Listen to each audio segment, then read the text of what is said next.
আওয়ামী লীগের সকল নেতাকর্মী প্রস্তুত হন। এয়ারপোর্ট ঘেরাও করতে হবে যাতে কেউ দেশ ত্যাগ না করতে পারে। চীন, রাশিয়া, ভারত সহ 94টি রাষ্ট্র মিলে জাতিসংঘকে চ্যালেঞ্জ করছে শেখ হাসিনা এখন পর্যন্ত আমাদের দেশের রানিং প্রধানমন্ত্রী। ডক্টর ইউনূস যে অবৈধ সরকার, এর আগে কিন্তু আপনাদের আমি বলছিলাম, আপনারা কেউ কিন্তু বিশ্বাস করেননি।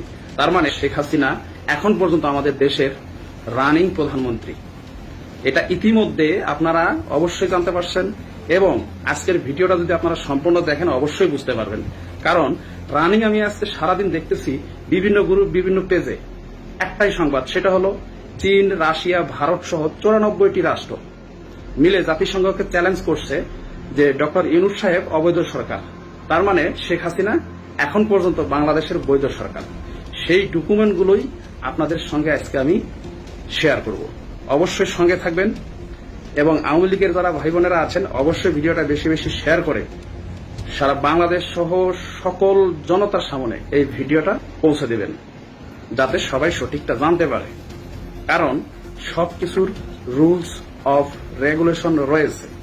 চলুন বন্ধুরা, দেখা যাক তাহলে যে আসলে আমরা যে নিউজটা প্রকাশ করতেছি সেটা কতটুকু সত্য। এই যে দেখুন, ফেসবুক গ্রুপে আমি ঢুকলাম, যে কোনো গ্রুপে, সব গ্রুপে মনে করেন এই একই নিউজ রয়েছে যে আওয়ামী লীগ সরকার এখনো বৈধ। এই যে দেখেন, ইয়েমেন টিভিতে একটা বলা আছে, আল জাজিরার একটি নিউজ, এখানে বলা আছে যে আন্তর্জাতিক সংবাদ, জাতিসংঘ সম্মেলনে ডক্টর ইউনূসের অংশগ্রহণকে চ্যালেঞ্জ জানিয়েছে চীন, রাশিয়া, ভারত সহ অনেক দেশ। 11/9/2024 খবর আল জাজিরার। প্রথম প্রস্তাব তুলে রাশিয়া জাতিসংঘের কাছে প্রধানমন্ত্রী শেখ হাসিনার পদত্যাগের আনুষ্ঠানিকতা প্রমাণ চেয়েছে জাতিসংঘের কাছে, বুঝছেন? তা যা তারা বলেছে যে জমা দেওয়া হয়নি। রাশিয়া পুতিন যে কথাটা বলছে, চ্যালেঞ্জ করেছে যে বাংলাদেশের প্রধানমন্ত্রী, সাবেক প্রধানমন্ত্রী শেখ হাসিনা যে পদত্যাগ করেছে সেটার আনুষ্ঠানিকভাবে ডকুমেন্ট চেয়ে ওনাদের কাছে চ্যালেঞ্জ করেছেন। তার মানে যে একটি এত বড় একটা দেশের ঘটনা, সেটা তো অবশ্যই কোনো নিয়ম মেপে কাজটা হবে।